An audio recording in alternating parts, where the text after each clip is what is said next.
खासगीकरण विरोधात जिल्ह्यातील आधार केंद्र चालक जिल्हाधिकारी कार्यालय व जिल्हा परिषद वर धडकले। जिल्हा प्रशासनाकडून त्वरित पावले उचलण्याची मागणी। महाराष्ट्राचे महिला व बालविकास आयुक्त यांनी नुकत्याच घेतलेल्या निर्णयात महाराष्ट्रातील 18 जिल्ह्यांमधील आधार केंद्र हे शासकीय संस्थेकडून काढून घेऊन खासगी कंपन्यांना देण्याचा हा निर्णय आहे।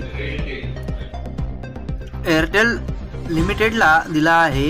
एअरटेल लिमिटेड प्रत्यक्ष काम न करता कोणताही करार थर्ड पार्टी यांच्यामार्फत केला जातो व दररोज होणाऱ्या कामामधून 50% विद्या ऑनलाईन व चाणक्य यांच्यासोबत करार असल्यामुळे यांना द्यावे लागते।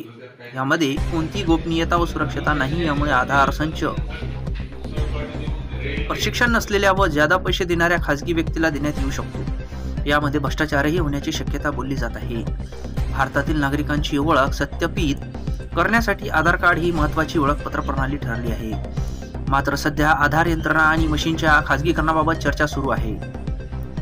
इंडिया न्यूज 24 साठी रिसोड तालुका प्रतिनिधी नारायण अरू पाटील, पात्रा, इंडिया न्यूज 24।